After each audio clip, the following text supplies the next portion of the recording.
And so I thought I'd give you a little introduction and then introduce you to Deanna. So I've asked Deanna to tell us about her amazing adventure doing the 108 Nyungnes in France and how she got there and how she got home again. So I'm going to spotlight over to you now, Deanna. So nice to see you. So Deanna's actually joining us from Sydney because we're kind of all interspersed around Australia and the world. And so Deanna, my first question was, you know, for those of you who've done Nyungnes, doing partial ones or a couple or even doing all 8 at Chenrezig Institute, they're really epic. So what on earth made you consider that you could do the 108 in France without just also being terrified at the same time? Hi everyone, thank you for joining in. I can't see you, but anyway, I'm really bad with technology. Maybe you can see it. It started as a joke. It started as a joke of when we were doing, I think it was the Christmas Nyungne, and Mavi started telling the lineage lama stories, and it just came into my head that it was like, there seems to be a sort of pattern here where most of them gets enlightened by the time they reach 300 Nyungnes. And so it started as a joke between me and Anisha, because I said, Anisha, let's not as a joke, but when Mifi was, I think it was Bhikshuni Lakshmi, she was telling the story of that, and I said to Mifi, let's just do 300. How about we do 300? And then Mifi's like, yeah, you can do that. And so dragged Anisha. And it's like, Anisha, let's do 300. It's like, yeah. And then she didn't know I was a bit serious. So anyway, I started thinking about, I didn't even think I would even survive. It was just a thought in my head in the beginning, just to, I guess, offer at least to do 108 and offer it to Lama Zopa Rinpoche, His Holiness, and all our teachers. Because for me, it was like, I think most of my lifetime I spent sort of mucking around. So it's like, if I can just dedicate 7 months of as pure as I can, or with good motivation to offer it for a long life, then maybe my life would be a little bit more fruitful in that way. So, but it took a year for me to fully get to the 100% of, yes, I'm going to do this. So it was just more of a joke. But yeah, they said sometimes be careful what you wish for. So yeah, that's how it all started. And then just, I guess, in terms of, the benefit of, what I've experienced so far doing the Nyungne. So I made a decision to do it then, and that's about 3 years of preparation in total before I got there. About 3 years. And then I remember, so I've got this picture of here. That's the one of you on the right there in France, and on the left, just before you left to go to France, and you had a GoFundMe page, and Langri Thampa Center, a whole lot of Langri Thampa Center students had donated to that, and we'd given you this fasting retreat book. So this is kind of, I love these pictures of you, the before and after, because you kind of look kind of happy, but kind of like stunned rabbit in the headlights on the left. And then the one in France, you look so switched on and just joyous. Yeah, joyous in that, not during fasting days, but yeah, joyous for that picture. Yeah, no, like I said, I didn't know it would come together, and it was actually Maria's idea to, and Mivia as well, to tell me to get the FundMe page going. So yeah, thank you guys for that. And then everybody could make so much merit to be able to help you go. So Deanna, I wanted to also then, of course, as you went off there, arriving in France, just a few little goodies beforehand, and then also dropping into the Louvre to have some inspiration for your extraordinary light offerings. And what was it that you thought about when you actually saw these chandeliers? When I saw this, the first thing that popped into my head was, this is Mifi's. We need to bring this to Langri Tangpa Center. It's like, how can we bring this? This is Napoleon's lounge room, by the way, which is just amazing. Like from the floor down up to the ceiling is just, yeah, like they know how to go luxury in France. But yeah, I was just like, oh, like Langri Tangpa Center, that would look so good in the gompa or in the reception. So yeah. That's right. I agree entirely. So then what else do we have? I wanted to ask you a little bit about your background. So before we get into the Catholic Tara and you at Lourdes, so Deanna, you were actually born in the Philippines, right? And then there you were brought up a Catholic, is that true? Yes. And your mother was really a strong Catholic? And my grandmother, I grew up with my grandmother, so she was a very strong Catholic. And I remember when I was young, actually, I wanted to be a nun. And my mother just went crazy. She's like, no, you're not. And so this is just like, yeah, but I think that's changed now. But yeah, very strong Catholic background. Like growing up with my grandmother, need to do the prayers every day and stuff like that. And yeah, until about 6 years ago when I met the Dharma. And then you sent me this amazing map of Buddhism, early Buddhism in the Philippines. So tell us about this and whereabouts it was that you were born in the Philippines.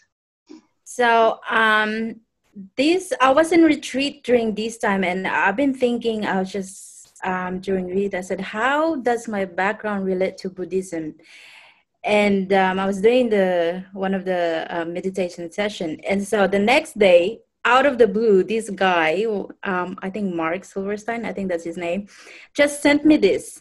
Like out of the blue, she said, Diana, I want to send you this. And it sort of like answered my question. And so I was born in the south of the Philippines, which is where the Golden Tara was found.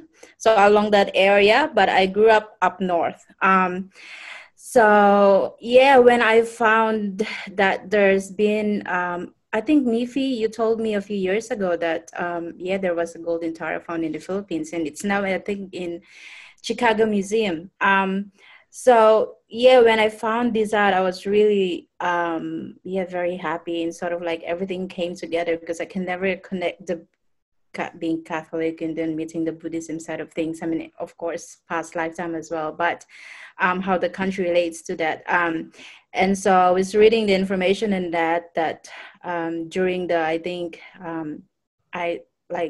the Chinese goes down to Indonesia, and so they come down to the south of the Philippines as like they stopover before they go to Indonesia. And so there were a lot of some Buddhist monks that went there and left all of these relics in there, and found all these amazing Buddha statues. So and this the Gold Tara, I think it's pretty amazing that that's where you're born, because then the Gold Tara, as we will see, features quite prominently in the Nyungne. But just before we get there, let's have a look at the continuing with the Catholic connection. So just when you were on the way to the Nyungne retreat, you stopped off at Lourdes, and you actually brought me back some holy water from Lourdes, which I'm so thrilled about.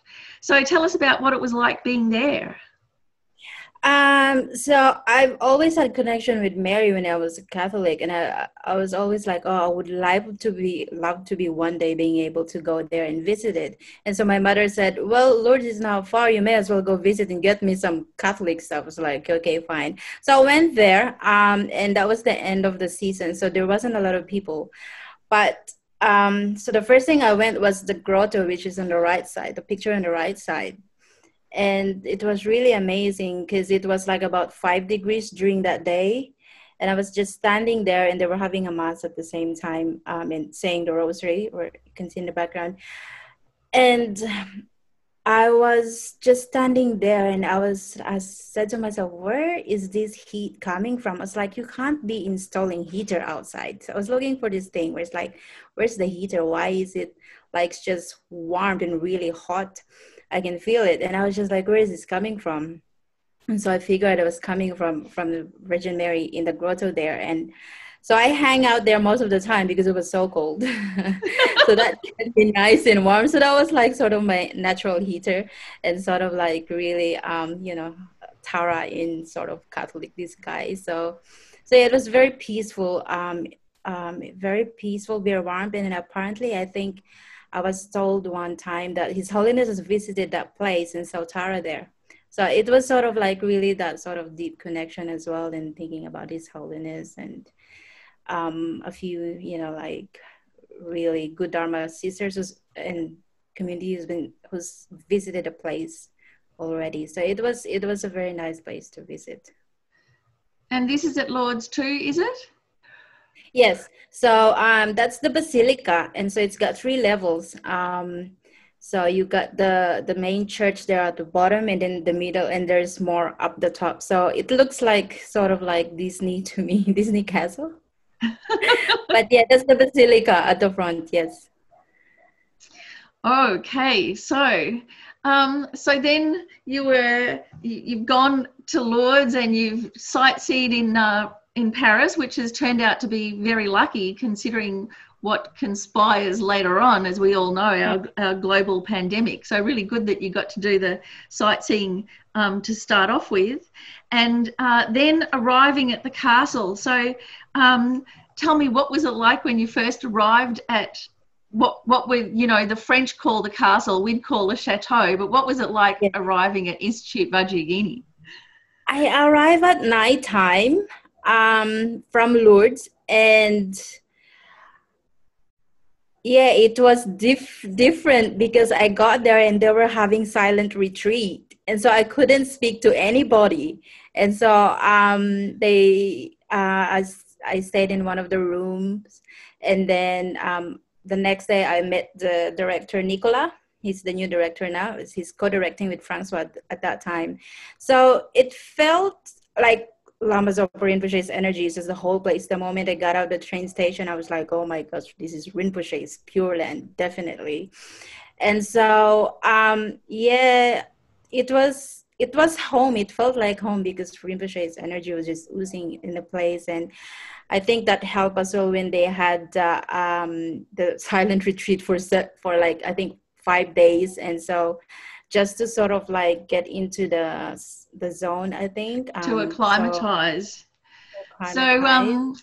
I've also been to Institute Vajrayogini and I really loved being there. It was so amazing. So this is kind of coming up the driveway as you get there, and the stupa there in the garden. Usually there's a whole lot of cats that hang around too, isn't there? And they kind of around the stupa in the sunshine. 6 cats. French loves their cats. I can't believe how many cats in that place. And rats. And then a front view, and I've also put in this picture of just in the foyer when you arrive, and this extraordinary door, which is such a beautiful mix of the Tibetan and the French, because the classic French chateau door with the classic Tibetan colours. Yeah, it's really amazing to have that contrast, the chateau, and then you get the massive Tibetan doors. And now we have the Buddhist Madonna. So these couple of shots are from the entrance foyer of the chateau. The one on the left, the entrance stairs, and so on the landing of the stairs, this huge 21 taras, tanka, and an altar there. You can see how big the stairs are just from the landing. And the photo on the right of how the upstairs and the downstairs, what we can see is the office there. So kind of quite a grand entranceway and a little bit of the door. So what was it like meeting Tara on the stairs? It reminded me of Bendigo. Remember when that like massive Bendigo Tara when we went to Bendigo last Rinpoche's. It sort of reminded me that. But she's just there the whole time, and it's like, you sometimes kind of like look at it, it's like, oh, okay, it's massive. It's definitely spectacular. Like people are just doing the water ball offering at the end of the retreat for I think 6 weeks, because people a lot of the volunteers went out. Then we have to do the water bowl offering, me and the Russian nun from Kalmykia, Venerable Tenzin. So we were doing those water bowls. Oh, fantastic. And then also they in the chateau, in the castle, they have their own private chapel to our Lady of Sorrows, perhaps, I'm not sure, with the stained glass. And so, this is the front, looking down from the veranda, the back veranda, and this is kind of the back veranda. But Deanna, how come you never got to see this one? It's because this is like, I didn't know there was a secret door over there, and I just only discovered that the day before I left. And I was, because it's always closed, and Francois, I always saw Francois going in and out in there. I thought it was his office, his another office or something. So I don't really go to rooms unless someone tells me I can go. So it's, people mentioned it to me, but I never got the chance to see it because it's like a hidden door in the dining room. And I was like, oh, maybe that will lead somewhere. And now I see the picture, what it looks like for the first time. You'll have to go back next time and have a look. There's probably more secret doors we don't know about as well. So now, actually talking about the Nyungne, so the 108 Nyungnes, the I'm going to call it Reaching Peak Retreat. So for those of you who aren't familiar with Nyungnes, Deanna, just tell us a little bit what is actually a Nyungne? Nyungne in Tibetan, I think it means fasting. And so it's a purification retreat to generate and develop compassion. So one Nyungne is 2 days, and you have the eating days. Normally in LTC we only have lunch, but because in the institute in France we're doing a long Nyungne, so we can have breakfast and lunch, and then after 1 p.m. or 2 p.m. depending on our time, then you can't eat anymore until like a day and a half, and then the next day is like from 5 a.m. to like 5 a.m. the next day. Then you do the fasting, talking, and you just suffer by yourself. And then so day in, day out, it's like that, whether it's 4 Nyungne or 8 or the whole 7 months. So that's what's, I mean, once you kind of get your head around the fact that a Nyungne is actually 2 days, so doing 108 Nyungnes in a row is actually like 8 months worth, isn't it? It's quite a long thing. But what I found out is that each centre does their Nyungne quite differently. So the way that a centre like us or Chenrezig Institute would do a Nyungne, because we do quite short ones, just a couple of days or maybe 4 days or up to 16 days, we really pack it in. And we've got kind of practices from morning till night. But tell us, what was the routine like in France? What was the daily routine? The daily routine. Well, like how many sessions did you have? Well, firstly, there wasn't any briefing, so you just get thrown into it if you haven't done Nyungne. There's no introduction whatsoever compared to what we have in LTC. So the day starts during eating days. Then you start at 5 a.m. So there's 3 sessions. The first session goes for 3 hours. And then the second session starts from 9:30 until 11:45, and then lunch. And then the last session is either starts at 4 p.m. until 7 to 7:30. So that's on the eating days. And then the fasting days, we start a little bit later. So instead of 5 a.m., we start at 5:30, and then 11, and then 4:30 in the afternoon. So day in, day out, that's the sort of the sessions. So quite a big time in the lunch break. So on the Yes. eating days, then you've got time to have lunch and to digest. Mm-hmm. And would you eat together? Yes. So because there was time difference, in the beginning we would have like I think lunch from 12 to 1 p.m. And so we will eat together. Normally they let the new people eat first because we only have 1 hour to eat, and then we can't eat after that. Um, and then I would just go straight to my caravan and won't talk to anybody until the next sessions. Yeah, so we would eat together. So that's when I socialize a little bit, and then the rest is like ignore everybody and do my own thing.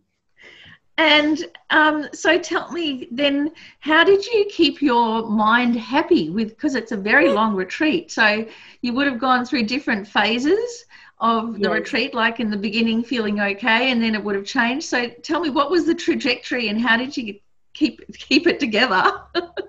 Um, in the beginning, like the first 8 Nyungne, it was really smooth, no physical difficulties, and the mind was, just cruising along. But I knew that was sort of like the calm before the storm, and I knew it's gonna hit me after.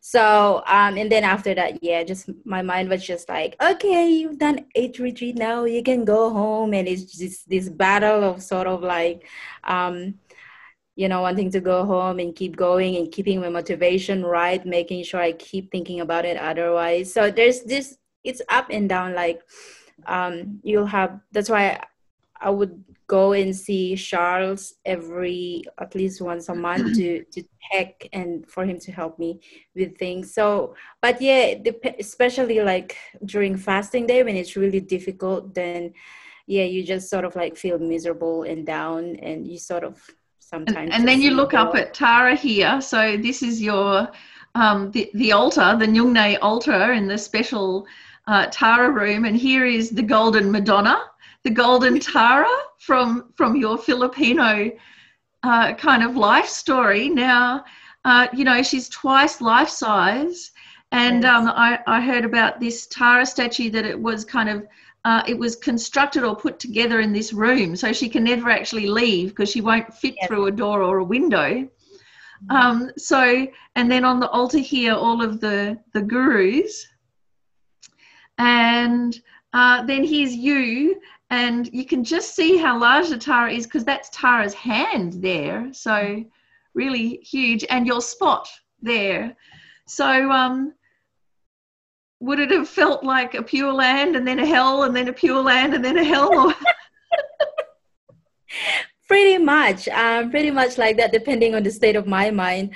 But a lot of my purification happens during session. That's when I go through the different realms of existence and going crazy is during sessions. Not so bad during after session, but yeah, during session.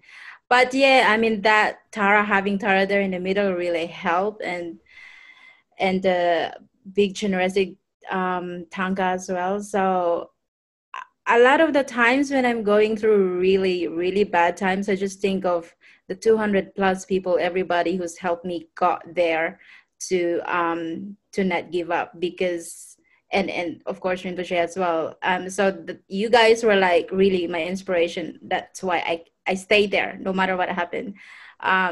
It kept me going because I said I cannot not do this for everybody. So. right, so the whole GoFundMe was like more than you bargained for. Yeah, exactly. And Deanna, I remember one time you were WhatsApping me. So, Venerable Charles said that it's okay to communicate like that if you're doing the long retreat, so that you're not physically leaving the property, but you're kind of staying human and keeping your mind happy. And you WhatsApped me that you felt like you were a 75-year-old and covered in bruises and just felt like, you were on death's door and you'd been feeling like that. And one of your friends, Lisa, had thought that you'd actually died. And that same day, I got a phone call from one of the nuns at TKSL going, I've heard Deanna's died on Yongne. Is this true? So what was happening there? what was happening there was a really, really extreme purification that went for 4 weeks. I was having a lot of chest pain, and it was traveling here and there. And so, um, anyway, I spoke to Venerable Charles and said, Venerable Charles, I think I'm dying. And he said, great, that's really great. You can die in Yungne. And I was like, okay, that's very encouraging. And he was just explaining that it's part of the purification. And so I was speaking to Lisa at that time and talking to her about death. I didn't say I was dying, but I was just saying, like, death, it's part of what's gonna happen. And I was just sort of explaining to her things, and so she thought I was talking about me dying. So instead of, I was just talking in general, but she took it pretty pretty deep. Yeah, so And it shows that there are people all around the world that care about you, Deanna, because within like 20 minutes, the rumor had gone round, oh no. So we were all barracking for you for being alive. So now Maria's asked me about with the sessions. So if they're 3-hour sessions, were you prostrating the whole time or saying mantras, or how much of it was quiet meditation? okay. So look, French. So the whole retreat is done in French, and I have to do mine in English. And so the French, when Venerable Charles lead it, it's really nice and slow and just like nice face. And French words, there's more French words, so that's why they always it seems longer, but the prostrations, it's all similar. It's the same. We just do more mantras. Like we would spend 15-20 minutes on mantras. The long mantras, and then the 6-syllable mantra. So that's why it's longer. So it's longer because the French, like when the French translate into English, from the Tibetan into French, they have to use way more words than English. So our 4-line prayers are like their 6 to 8 line prayers. Yeah, exactly. So, but the prostrations are similar. There's not much difference. I mean, the pole praise at the end, which is normally we do for 20 minutes, I think. Venerable Charles used the Tibetan with Lama Zopa Rinpoche reciting it. So I think it's 3 minutes shorter. But yeah, there's not much difference. And I think maybe shorter because especially 35 Confession Buddhas, I'm the one reciting it, and we have to recite it really, really fast. So I think that's even shorter. So Deanna, on the very last retreat, the last day of the retreat, it was broadcast on YouTube Live, and so I got my Nyungne book out so I could do the session with you.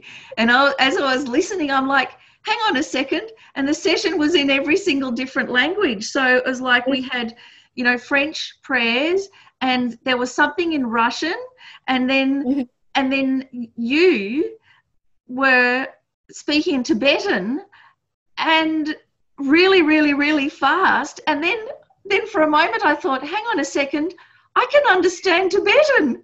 But no, it was you saying the mantras in the prayers so fast in English. So my dear, I'd like you to just recite for us to give us an idea. And just before you do, tell us how come Venerable Charles got you to recite so quickly. Okay, so there was a story about this. One of the Nyungne guys that attended, still attending, is Valentino. He's 75 years old. Him and Charles go crazy with prostration. They just prostrate like crazy. So anyway, I was told that I have to recite the 35 Confession Buddhas fast so that Valentino, who's 75 years old, who's done 850 plus Nyungnes, he's got 150 to go before 1,000 Nyungne. So I was told to do it fast, so that he doesn't have to stay so long prostrating. So that was like the sort of like the sort of how Charles wanted, apparently, is to say it fast so that he doesn't have to spend so much long in the floor, because he doesn't even use the cushion. He uses the flat yoga mat when he's prostrating. So, and yeah, I was just like, I'm really bad at reciting, but yeah, apparently I was able to do it quite fast. So please, can you recite something for us, Deanna? Okay. So I'll recite the. Okay. Shamli nadation chapada sumenda pasa pasangin ching changa salo. Om na bagatera na gedra jeta tagade ara de sami sami tata omrad narad maharad narad bije soha. And Titagata thoroughly showing budget essence appreciate, Titagata thoroughly showing budget essence appreciate, Titagata thoroughly showing budget essence appreciate, Titagata range appreciate, Titagata range appreciate, Titagata range appreciate, Titagata kingdom nagas appreciate, Titagata kingdom nagas appreciate, Titagata kingdom nagas appreciate, Titagata army of heroes appreciate, Titagata army of heroes appreciate, Titagata army of heroes appreciate. So that's a bit of it.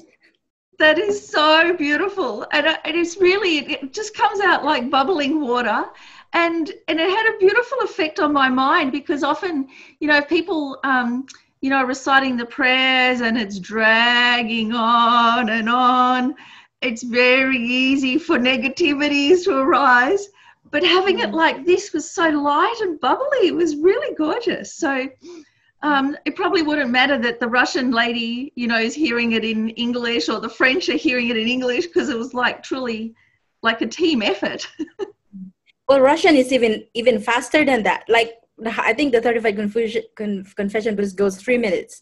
So she did it one time and I was like, yeah, I was just completely lost. And like Charles, like, okay, you do it again. So.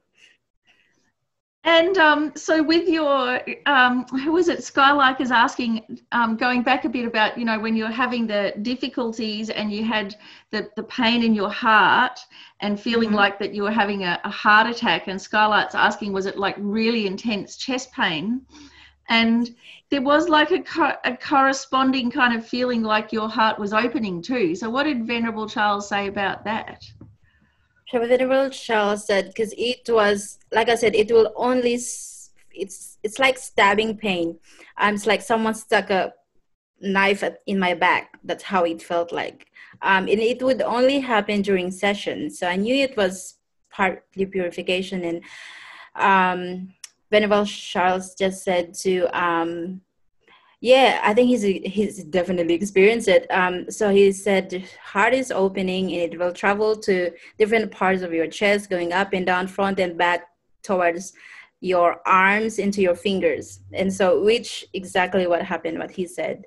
So he just said to think of your guru and your 3 jewels of refuge, and just offer that to your gurus and to everyone, especially those having a hard time, those wanting to join bodhicitta. So that was the advice he told me to do.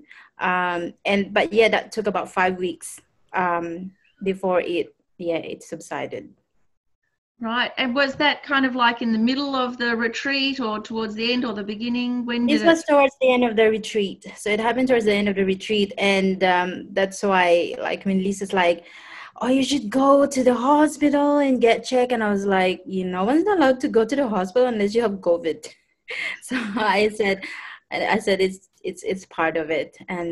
And Charles wasn't worried. He's like, don't worry, you're not dying. She said, you'll be fine. You just keep prostrating. That's what he said.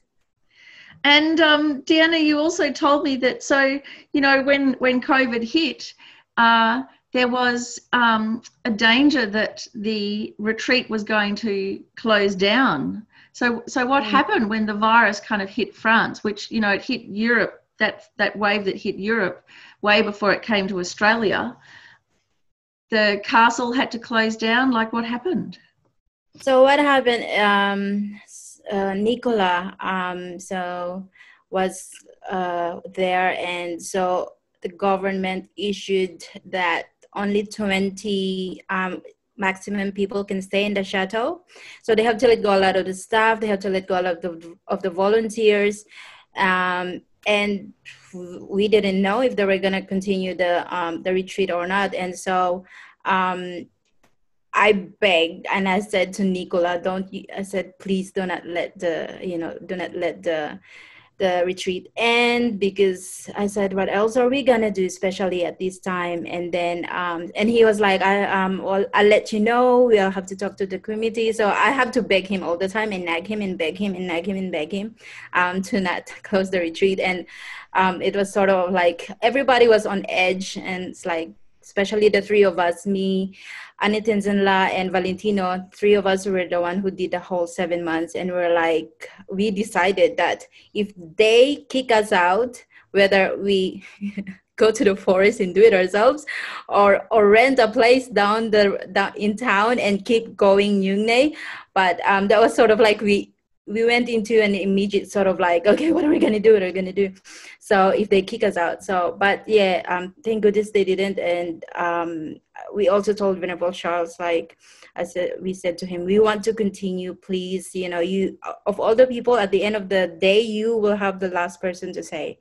So we immediately told him, we don't want to go home. We want to stay. This is the least thing we can do for everybody and for Rinpoche and stuff like that. So at the end of it, yeah, they let us stay. And I think 6 people has to go because they were only staying for like a few weeks. So they have to prioritize those people who's doing the long retreat. So at the end of us, there was 7 of us from the 15th of March until the end. There was 7 of us, including Venerable Charles. And then at the end, there was 4 of us at the end. Okay. So let's have a look then. I think I've got Venerable Charles coming up. So we can have a look at the spiritual friends. So I love this photograph of you at the end of the retreat with Venerable Charles. So happy, and you can just see in just his hand how much compassion and love in just that one gesture of his hand. Yeah, definitely. So what kind of person is Bodhisattva Charles?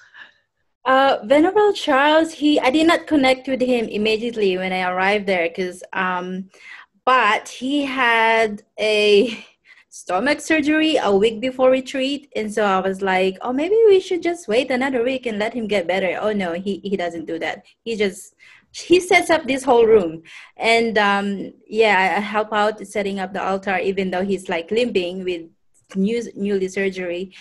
Like I said, I heard a lot of stories about him, that he's like a bodhisattva and that he's a reincarnation of Saint Francis. And I was just like, okay. And so at the beginning, we didn't gel immediately. But towards my cheekiness to make the retreat interesting and sort of tested him bits and pieces if it's really true.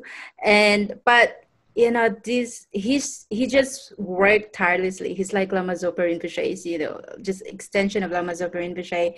Like people just throws themselves at him. Like even though on during our breaks, he's still seeing people. Like sometimes we'd be 20 minutes late because he's seeing people doing consultations, and just day in, day out, he's just doing and benefiting everybody. And during lockdown, like we really, I know it's like, it's a little bit cliche, but like, in a way, it's a blessing for us. The lockdown happened because we really had had him for ourselves, because like the first 3 months was just crazy. People coming in and out. We couldn't see him immediately because we have to book a week in advance to see him. And so just, the way he looked after us, and just so, even though he's in pain and he had eye surgery coming back after a few hours and leading the retreat again. And he just doesn't stop like Lama Zopa Rinpoche, and he keeps going, and he's just look after everybody. Like he would serve anyone. Like if someone forgot their cups, he would get a cup and put it in there. And there were one time he forgot to pour chai tea, and I'm like addicted with his chai tea. And it was like, I'm so sorry, but you're special. So it's like, it's okay, I won't do it again. But he's definitely, to have a bodhisattva around you doing this retreat is amazing.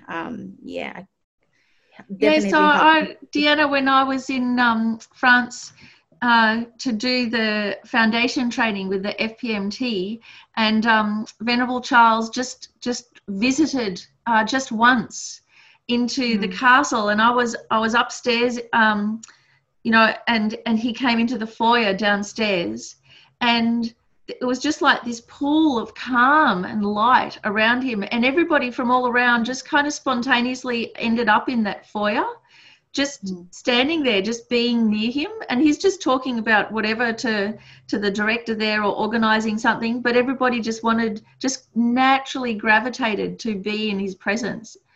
Yes. And here he looks like one of the Arhats or like St. Francis, doesn't he? He looks like those arhats in Bendigo, the 16 arhats in the monastery. He Yeah, so definitely we could looks like put that. like Venerable Gyatso and Venerable Yes, Charles as 17 and 18.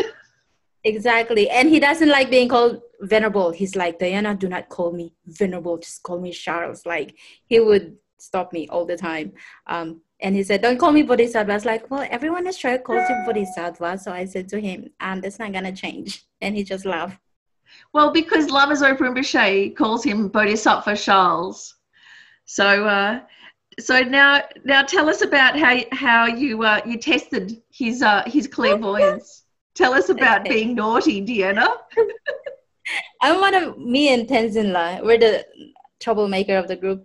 And so I sat behind Charles, and then just right behind him is Venerable Tenzin. And so anyway, I was like, okay, I'm gonna be naughty. And I said, let's check this. So one time I would do it during meditation time when he's not talking, and I'll just keep in my head, and I said, I'll just keep mentioning his names like Charles, Charles, Charles, turn around, Charles, woo, Charles, hello. This is me in my head, and then he will just like stop, turn his head like this, and it's like look at me, and then go back. And I just like, oops. Okay, he can hear me. So I did this a few times, and then he just gave me the look like I can hear you sort of thing. And also when I first saw him for an interview, because I wanted to know how to get this retreat going, and I have 5 questions in order, and I didn't have to ask him the questions because he would answer it one after another, and I was like, there's only one person that does that, is Lama Zopa Rinpoche. When you have a question in your head and he will ask it, and he did the same thing, and I didn't have to ask a question, and he will just look at me and he's like, okay, is this about the boyfriend or is this about this, and I was just like, yeah. So yeah, he's definitely Bodhisattva. So I'm going to put the screen share back on again, and so we've got here. Is this the nun from Kalmykia? Is it? Yes. Tenzin, she lost, I think, 38 kilos, so she's tiny there now. And then this is the director, Nicola Yes. from the new director of Institute Vajrayogini, because it was Francois for so many years. Yes. So what was it that Nicholas called you? Was it? Well, I'm the spy of Charles in the group because he doesn't complain, and like especially if Charles is not feeling well, he wouldn't say anything. So he said to me to make sure I tell him. And the prime minister of the group, because I'm the contact person if he needs information to be relayed or tell to Charles, then he called me prime minister of the group. So Deanna for prime minister, I love that. But he's amazing. He's really, really amazing. So a lot of LTC people, I told him they're going to Institute to do the Nyungne, and definitely. And so, Deanna, when you first arrived at the castle and met Nicola and Francois and said, you're the Australian, what did they say to you? Oh, so what happened, that was Christmas, and I've never met Francois because what happened is Francois and Nicola would do 2 months at each time, so they would have some break. And so when Venerable Rubina came during Christmas to do the retreat, and I said to Nicola, I want to see Venerable Rubina, who do I see? And Francois is the one doing the translation to French. And so it's like, so he took me in front and introduced me to Francois, and Nicola said, this is Diana from Australia. And then Francois looked at me and was like, oh, I thought you'll be tall, blonde, blue-eyed. I was thinking that you will be tall, blonde, and blue-eyed. And I was like, I'm sorry to disappoint you. I'm Asian. He was disappointed. He was thought I was blonde, tall, and typical Australian, right? I was like, no, sorry, I'm the opposite. And Asian and a typical Australian. But they were so amazing. They were really good. And then who's this? Okay, that's Valentino. That's the 850 Nyungne dude. So I just took a picture of him. We're just talking about. I think we're talking about emptiness or something. So yeah, he has a school in India and Nepal, and yeah, he's, like I said, uh, I think that was also near his birthday as well as he turned 76. So yeah, 850 Yungne, he's done. And then your guru's here, such a beautiful selection of photographs. Yeah, that's my little altar on my table. And then a picture from Miss Naomi to keep you happy. Yes, she sent me a card with the Vegemite in Team Tams and Anzac biscuit from very, very kind Robin and Miss Naomi. So yeah, she drew that for me. So I kept that on my table as well to remind me to keep going. Oh, awesome. Okay, so then we have van life. So let's see. The enclosure, and so which is this, the one that's your van? Yeah, that's the little one. So you were in the castle for a little bit and then in the van. How come you moved? Yeah, they moved me because I was fully they said anyone who's doing the long retreat needs to be in the van because like the castle, especially before COVID, it's so busy. It's the busiest, one of the busiest center in Europe. So there's two busy center, Lama Tsongkhapa in Italy and Institute Vajrayogini. And so people were coming in and out, in and out. And so, which I was, my ego was really crazy in the beginning. I was like, how dare you put me in a caravan? Anyway, so yeah, they put me in a caravan and it was winter and it felt like icebox at nighttime, but they were so kind. Like they helped me keep warm. They put electric blanket and heater in my caravan. So yeah, it ended up working really well. So and I have my time for myself and things like that. So and then you had some secret supplies in your van. Yes, I have secret supplies in my van, and like especially after the third month, I was craving salt all the time because of the fasting, and so the volunteers knew if they want to give me something, it's gonna be potato chips.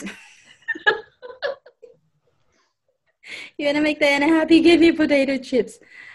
So yeah, they were very kind. And some really spectacular. So this looks very winter-like, doesn't it?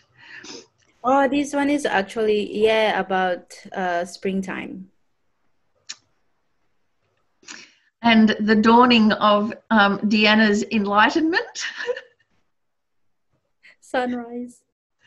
So tell me, while you're in this kind of idyllic, atmosphere and doing this incredibly strenuous retreat, you had a couple of dreams. So I know people don't normally talk about their dreams, but I think it's really important that we can share the kind of dreams that we have and the effect that they have on us, because the dreams we have on retreats are significant. So you had one that you're telling me about His Holiness and your bell. Tell me. Yes.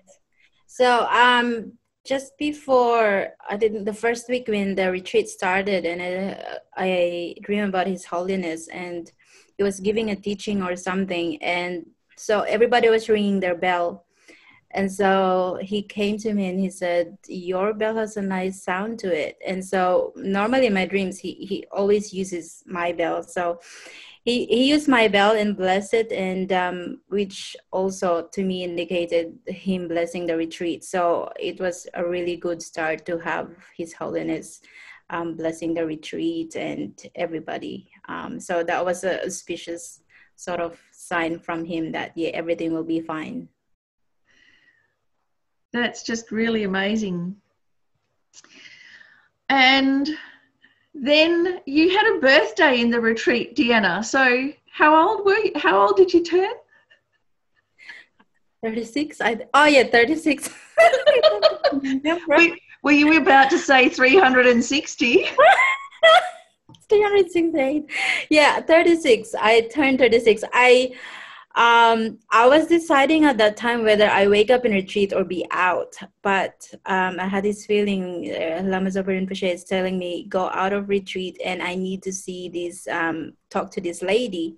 So anyway, you saw the picture of Tenzin La in the beginning with a African-looking lady next to her. She's from Madagascar, and I met her December when she came to retreat, and she started. We just started talking, and she said to me, look, if you're into Luz, in the city, come and see me. And so that's Railovi here on the left, very left. So she's married to a French guy, but she's from Madagascar. And so I said, I had a feeling I have to see her on my birthday. So I had 2 days off. I stayed in Toulouse overnight, and I think she was on the brink of leaving Dharma. And so she has all these plans from Madagascar and bringing Dharma there. So I talked to her, and that was my birthday, and she took me to this nice French pink cafe. And it was definitely so happy that she continued in with the Dharma, and she took refuge as well. So officially. So that was like the very pretty meringue macaroon cake that I didn't want to eat because it was too cute. It's just a truly amazing Dharma offering, this, isn't it? It's like a mandala of meringue. Yeah, exactly. So Deanna's birthday cake, and then... So, yes, this is one of the... Because I took a few days off when I was on retreat. So just for the record, I didn't do 108. I ended up probably 100 Nyungnais during the whole time, and because there were times where my body was just like, you need to eat more food. So anyway, I think this is so I'll just interrupt. That's why there's 108, because like my mother used to say, you've got 8 spares. So that's what Francois said. She said the retreat is actually 100, but 108 the 8, so you can have your rest time if you need to take rest. And he said, please take rest if you have to, because so to keep yourself healthy, and you would need those time off as well. Because there were times where I felt so tired, like I was just drained and couldn't move. So I took a few days off. And so this is your birthday, and what's in the bowl? It's fresh cream made by Jean Paul, which is our in-house chef. And so they were trying to force feed me because I couldn't eat too much food. Maybe even I can, not even a fist size that I could eat. So they were force feeding me, and they just put this bowl in front of me with fresh cream. And and funny sometimes, because I would tease them, and we're not supposed to have supper, and they're like, watch Diana, make sure she does not get those fresh creams. So they would actually look at me until I go out of the dining hall, make sure I don't take any food. And this is a photograph of the actual the servery. So the dining hall kind of is one room with a mirror image of this one, and we can see behind here, the wood paneling, and then these enormous fireplaces, and then these enormous bowls filled with the most exquisite food. I was really gobsmacked about the food at Institute Vajrayogini. Oh, they make amazing food. They have amazing chef in there. Yes. So their chef was a really nice story too, because he was a volunteer in the kitchen and really showed great flair and beauty in what he would cook. And so the Institute actually sent him off to the French equivalent of TAFE to become a chef and become professional, and then employed him as their chef. Yeah. Okay, so happy Deanna with her bowl of cream. And then, of course, so halfway through the retreat, the COVID hit, and there were some people in the castle that or some of the volunteers, did they get COVID? Was some of the helpers get COVID? Yes. So Francois' mom got COVID, but she was fine. And then Nicola's wife also, and the nurse got COVID. So there were a few staff who got COVID. So we get a lot of dedications during Noonday session to during eating days when we recite just hundreds of names, and like each and every one of you guys definitely have put in dedications, and just for everybody to be safe. And yeah, so there were a few staff who's got, family members or, themselves having the COVID. But they recovered okay? Yes, they recovered very well. Yes. So then you had you finished, you had the final session that was, broadcast on YouTube, where we got to see all the different languages, and then you moved into the other hall to do the final Tsog offering, the auspicious Tsog offering, which I was so sad was not broadcast. But yeah. So that last day, then what happened on that last day? After the sessions? Yeah.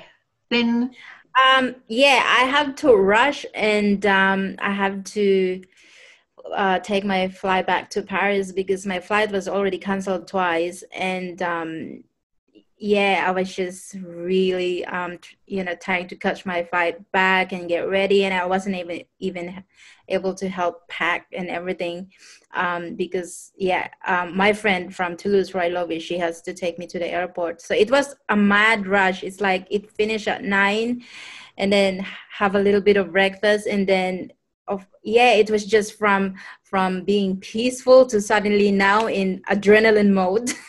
So you went from the retreat, and then you packed up, and then you went to Toulouse that day, and got on a plane that day to Paris. Yes. And then Paris empty because of COVID, and then get on the plane the next day. Yes. And so the plane, how many hours? It was 6 hours to Doha, so I ended up with Qatar Airways, and then like an hour and 10 layover, and then like nearly 14 hours back to Brisbane. So yeah, it was and then you were telling me how your flight was cancelled like 2 or 3 times, and it was cancelled twice. Yes. And then you had to rebook it with a different company. Qatar Airways, the only ones that were flying in.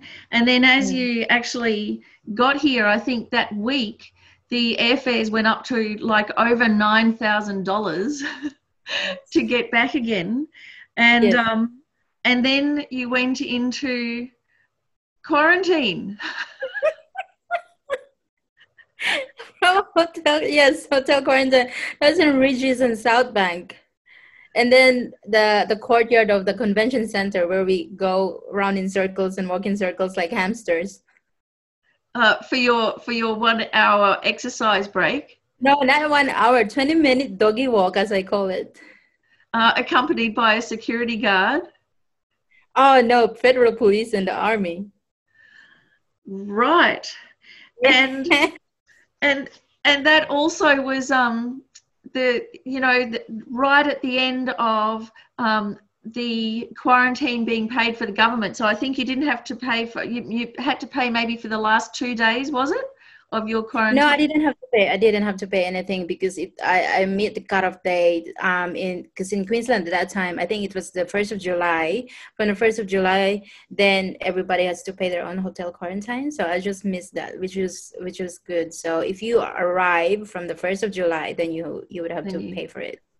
So you just got a flight, and then you just got the quarantine, and then the flights now, I mean, have gone from what I think was something like 20,000 people a week arriving in Australia to 4,000 people arriving in Australia. So you just wouldn't have been able to get back if you hadn't have finished the retreat at that exact week. Yes. Well, Rinpoche was keep ringing on my head, get out of France, get out quickly, don't hang around, just go home, because things is going to change very, very quickly. So yeah, I was eyeing on that Qatar Airways. Every day I would look at it. It's like, please do not cancel anymore, because it's like, the refunds takes months and months to get back. So And then the extraordinary thing is that you managed to go through all of that, this incredible change from the kind of the Pure Land of Vajrayogini Institute to this kind of brutalist architecture, but an in-between stage, almost like a bardo Yes. an intermediate state between retreat and the worldly world. So how did that Yes. go?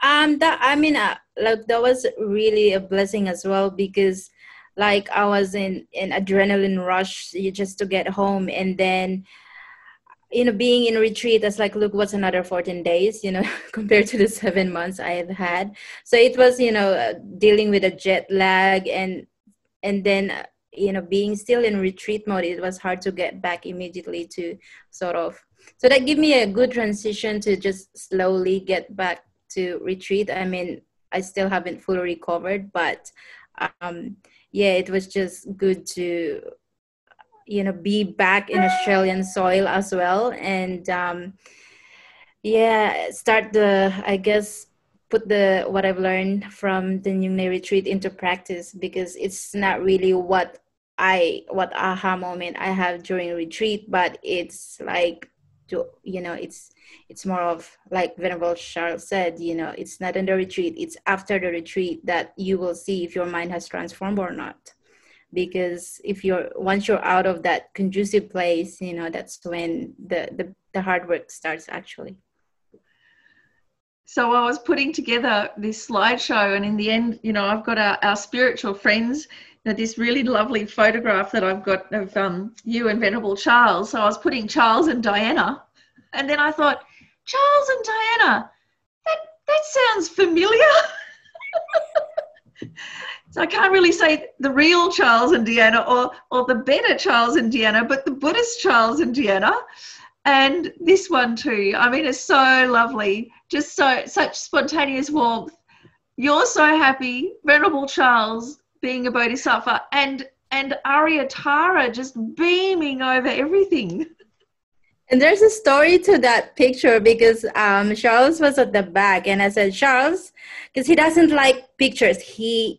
Like those pictures of him that you saw a while ago, we were told, like, do not tell Charles that I put that online. That's how he doesn't like being taking pictures. But anyway, I said to him, Charles, I need a picture of you. Otherwise, I go back to Australia and they're going to kill me for not having pictures of you. And then he says, okay, no killing. Oh, come on. We go at the front and we take pictures.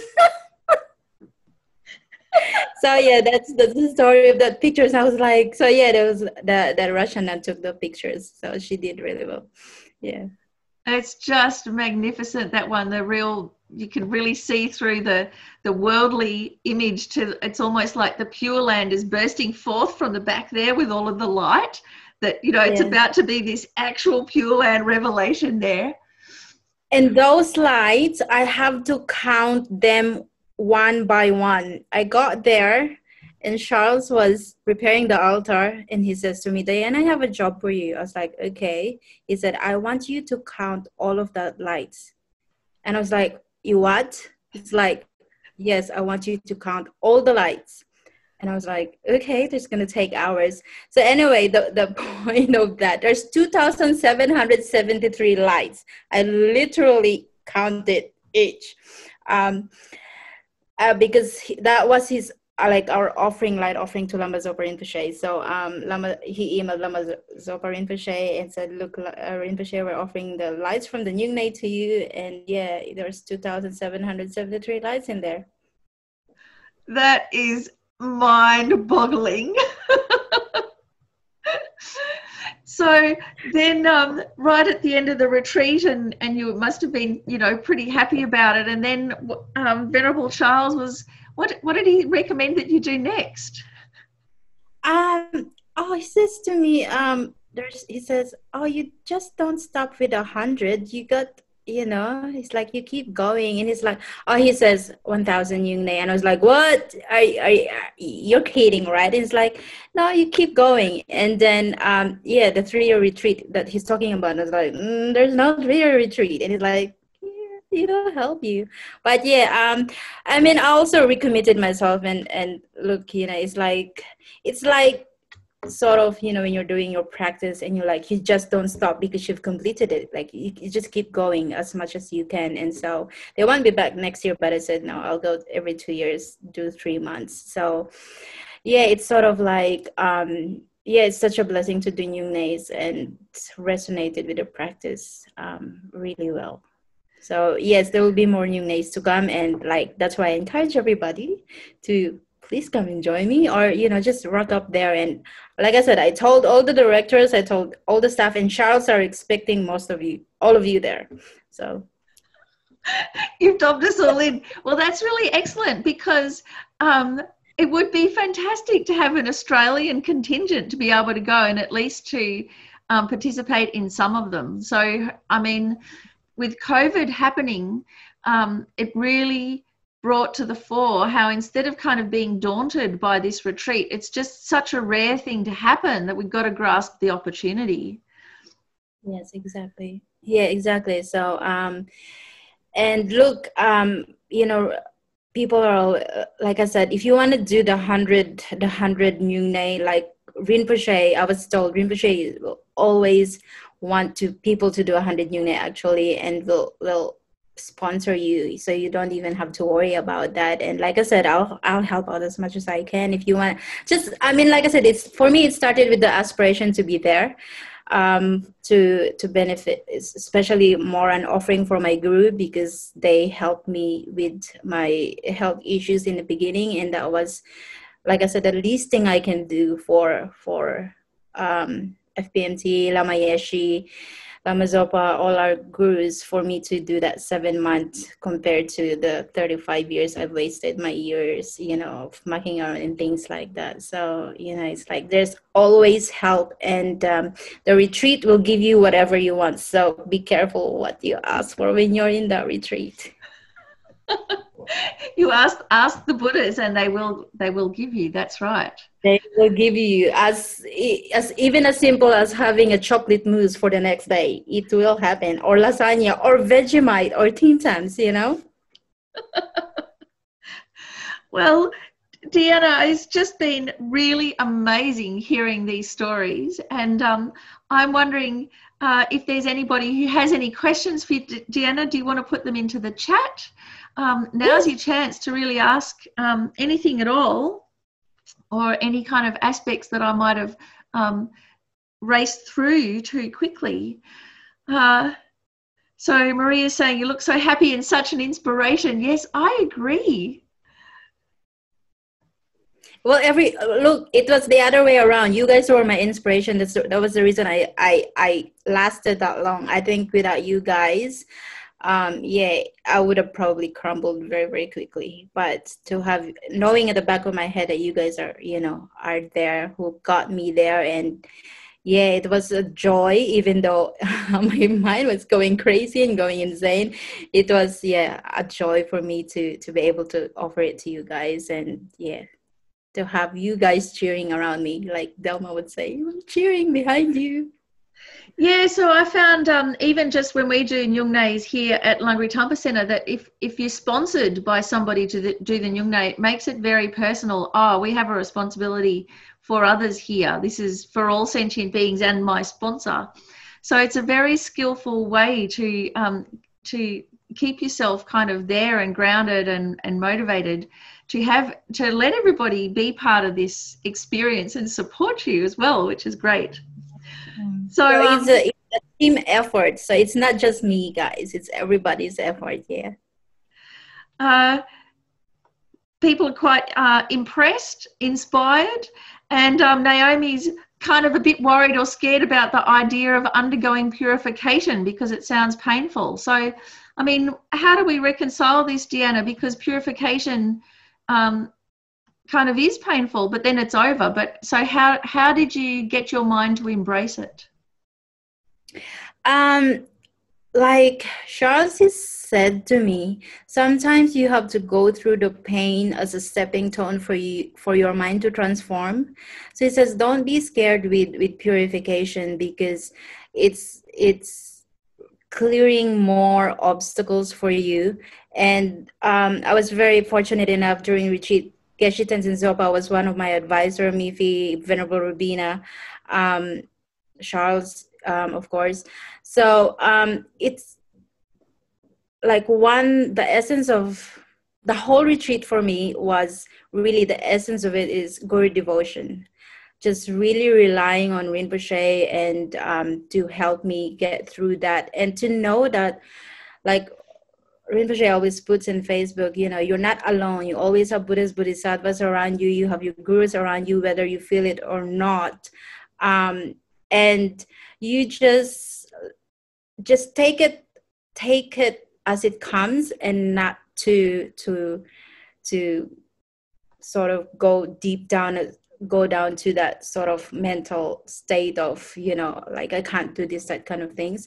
So, using it in the path in terms of like, okay, I have done something wrong in the past, and this is coming now. And so it's better to be purified. But look, we're always protected. And that was the main practice for me during retreat, was great devotion, my refuge. And it's like, look, if I die in this retreat, then so be it. Then, at least I'm able to purify a little bit. But don't be scared with it, because most of the time, like, it's not really as crazy as how our mind would say. And also what helped me as well is like thinking that the nature of our mind is pure. And so you have the deluded mind and you have the pure mind, and which way are you going to operate from? And so most of the time we don't understand it, but Venerable Charles always said, just offer it to the guru, offer it to everybody, and do it in behalf of all sentient beings. And that's how it helped my mind to be, to get through it. And that it like I said, it doesn't last. Like, once it speaks, it starts to subside. But yeah, that's in my experience anyway. Yeah, well, just with purification like that, how you're saying that the very way that we start responding differently to fear or problems or suffering, and we train our mind to respond in a different way, that's part of the purification, isn't it? Exactly. So it's like, it's hard like at that moment it's hard, but when you do your practice, and it's not gonna last long, and you just sort of like watch it, or just really hold on to your refuge, whether your guru. That was, to me, that was like all the time. That was just like, look, Rinpoche, this is what's happening. And I'm just like, if it's like, it's the best offering I can give. It's probably not as pure, but like, it's the best offering I can give. And I just call out on Rinpoche the whole time. Like, I would just like scream in my head, help me. But that, like, like you were saying, of hold on to your refuge, and it's also like really finding that refuge, finding that the inner refuge within you, through the actual experience of it. So also one of our participants has asked, just like, how on earth would we conduct a retreat like this now under COVID conditions? And that's like one of these really pertinent questions that many times we hear about Dharma things, we go, oh, I don't know if I'm ready, or I don't know if it's going to be easy, or it's going to be so difficult to get it together. But actually, if there's any opportunity at all, we just got to grab it, isn't it? Because if you hadn't have grabbed it, who knows when this retreat will be able to happen again, or when the Bendigo retreat will be able to happen again. Exactly, because I had a few friends that says, just postpone it, and I knew something was going to happen, and I said, no, I can't postpone this, I need to do it now. And like, help of Rinpoche doing all the pujas, and that he got me to do, because it's not just me just going there. It was actually consulted Lama Zopa Rinpoche for advice on how to go about it, and when he did the mode divination, he said there's life obstacles and you don't go to this retreat until you completed all of this. So there was like about 9 long life pujas, and then liberating the animals. So it's sort of like when the COVID comes, I was like, okay, that's why Rinpoche wants me to do 9 long life pujas, because of all this. So it sort of made sense at the end. Yeah, fantastic. So you trust our incredible gurus, and you follow their advice, and there they are helping you. Yeah, and there was that emergency hospital a week before retreat, which I didn't know if I were gonna make it or not. So yeah, it was definitely, you know, the whole preparation helped. So I think, like for me personally, if I'm gonna do 3 months retreat or more, I would always ask for advice of my guru. Fantastic.